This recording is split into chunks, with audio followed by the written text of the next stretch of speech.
Well, hi, Tubers, hi, I'm back with this book's isolation, and yeah, this is a very, very short story, but hey, it's still a published book, I'm still going to do a review of it. So, The Glass of Lead and Gold by Cornelia Funke.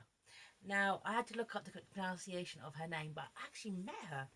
I met her years ago. There was a book event in Winchester when I was at university, and it was like a children's literary event, and here's me, a grown-ass adult university student who likes young adult literature. So I met, she wrote Inkheart, she wrote The Thief Lord, and she's really, really nice. And this was before I'd actually been to Germany, but she is a fantastic writer from Germany, and I absolutely love her words.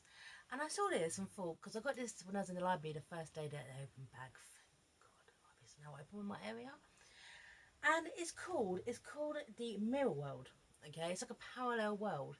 Now, interesting me reading this because obviously I'm a Londoner. The accent didn't give that one away. And this bit here, okay? In a land of elves, mermaids, and trolls, true magic is where you least expect it.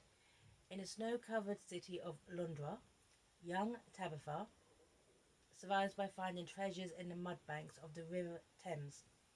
On Christmas Eve, a sinister stranger asks her to keep an eye open for a priceless, long-lost magical object, the glass of lead and gold. As word of the glass spreads across the city, Tabitha finds herself some other unlikely companions, including a one-armed girl with a rather impressive soup chef. But will Tabitha discover that there are even greater fortunes to be found than the magical glass? Now, interesting spelling of Tabitha is how I'm spelling it. It's Tabetha. Okay? So it could be Tabitha, but I pronounce it Tabitha. Okay? So if it did get the pronunciation wrong, just put it in the comments, okay? Hey, Jodie, you didn't pronounce it right. Sorry about that. So, now it's interesting as well, obviously, because I am a Londoner.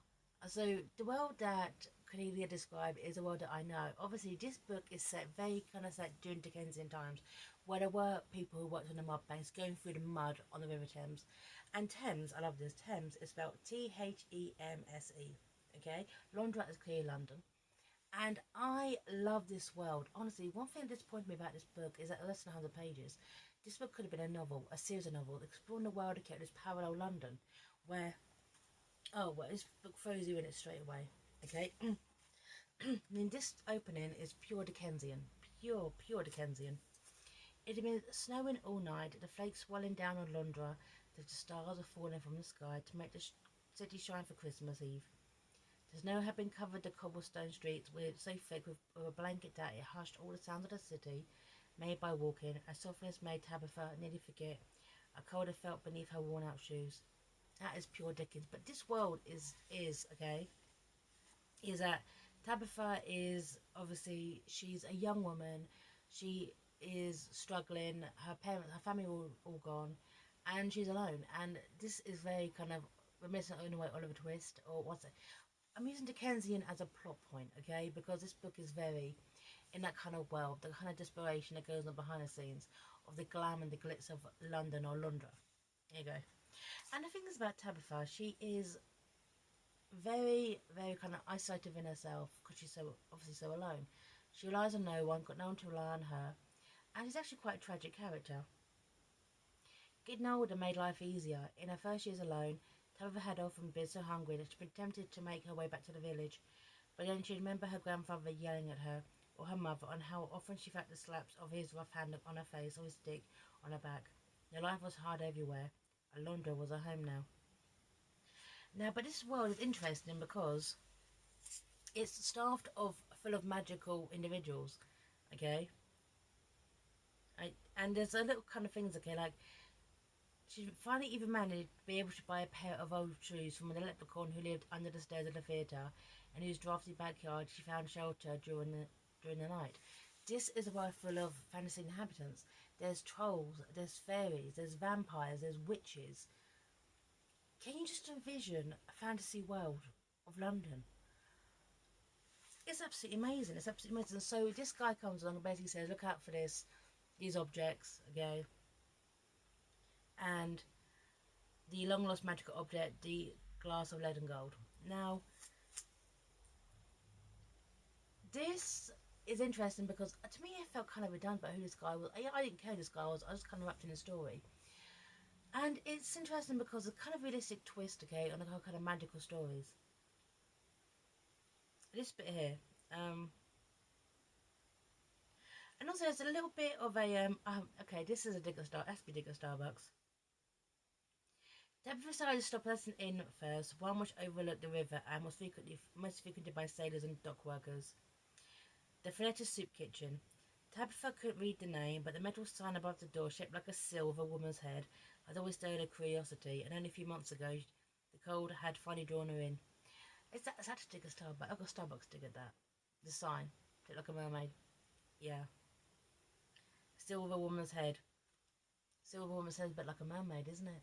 Yeah. Yeah, Starbucks. Yeah. But it's interesting as well because is that this world celebrates Christmas too, which I think would love to be explored. I mean, a parallel world that has obviously Christmas, obviously, Jesus Christ's son. Just imagine that world being expanded a bit more. When it's Christmas Eve, yet we're leprechauns and goblins and trolls and witches and vampires, yet this is Christmas. This world still has Christmas. I'd love to know a bit more on that. Is there more to that? That could have really big spoilers. One thing frustrates me about this book, obviously, Kate, it's not written for my age demographic, but but there could be so much more to this. I'm not going to read that. I'll mention that. So, so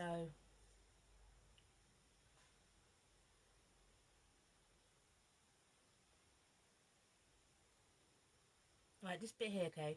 You both lied to me. This is a true glass of lead and gold. I suspected it all along, but the fire elves confirmed that they are drawn to the magical objects and got very excited about that piece of a so-called copy. Now, I'm going to put this book down because this is reminiscent in a way of Tate Pratchett's Discord novels.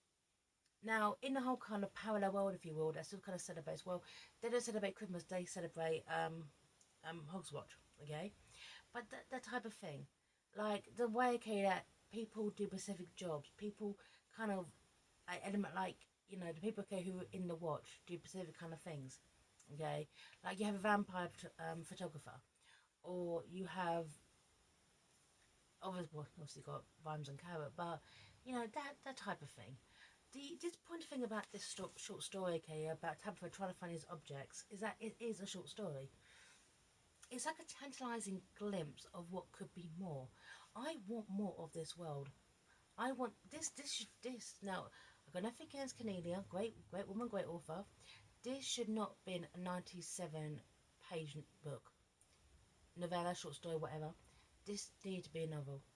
The ideas and the concepts in this book needed more of it. This mirror world, if you will, needed more.